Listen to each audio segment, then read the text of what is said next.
여러분 혹시 이런 경험 해본 적 있나요?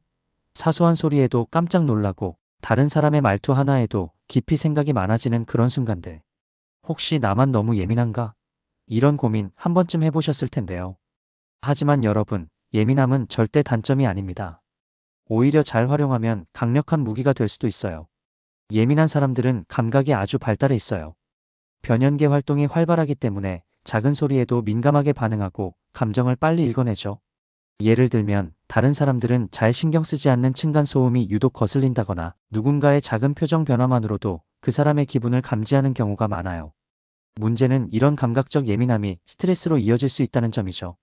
특히 변연계와 전두엽의 균형이 맞지 않으면 감정을 조절하는 게 어려워져서 더욱 불안해질 수 있어요.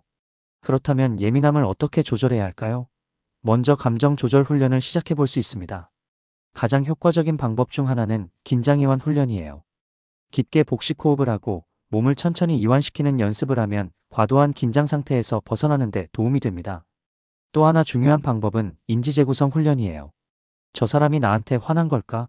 하고 걱정이 많아질 때 단순히 피곤해서 그런 걸 수도 있어라고 생각을 바꿔보는 거죠. 이렇게 하면 불필요한 불안감에서 벗어날 수 있어요. 생활 습관도 중요합니다. 특히 예민한 사람들에게 수면은 필수예요. 수면 부족 상태가 되면 뇌가 더 민감하게 반응해서 평소보다 훨씬 더 예민해질 수 있어요.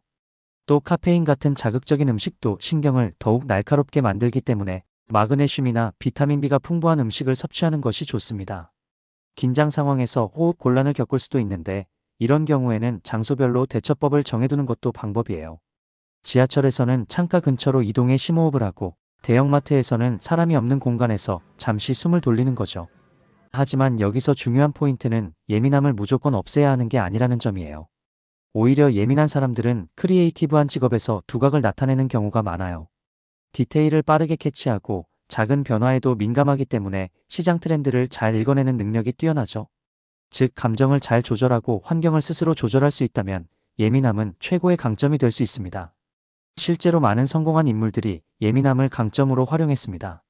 스티브 잡스는 작은 디자인 요소 하나까지도 신경 쓰는 예민함 덕분에 혁신적인 제품을 만들어냈어요. 일론 머스크 역시 작은 디테일까지 집요하게 파고드는 성향으로 우주 산업을 변화시켰죠. 또한 프리다 칼로 같은 예술가는 강렬한 감정을 작품으로 표현하며 전 세계적인 예술적 영향력을 발휘했습니다. 이처럼 예민함은 창의성과 문제 해결력으로 이어질 수 있는 중요한 요소입니다. 전홍진 교수님도 이런 말씀을 하셨어요. 예민함은 결함이 아니라 특별한 기질입니다. 잘 활용하면 창의성과 문제 해결 능력을 높이는데 큰 도움이 될 수 있어요. 결국 중요한 건 예민함을 조절하는 능력을 기르고 이를 나에게 맞는 방식으로 활용하는 거예요. 오늘 이야기의 핵심을 정리해 볼까요? 예민한 사람들은 감각과 감정 반응이 뛰어나고 뇌 구조적으로 변연계와 전두엽의 균형이 필요합니다.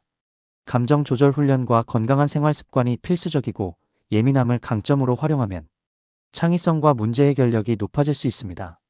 그러니 이제부터는 예민함을 단점으로 생각하지 마세요. 오히려 나만의 특별한 능력이라고 받아들이고 이를 전략적으로 활용하는 방법을 찾아보는 겁니다. 당신의 예민함, 단점이 아니라 강점입니다. 이제부터는 더 이상 예민한 나를 걱정하지 말고 오히려 그것을 어떻게 내 삶에서 잘 활용할 수 있을지를 고민해 보는 건 어떨까요? 당신의 예민함을 가장 멋진 무기로 만들어 보세요.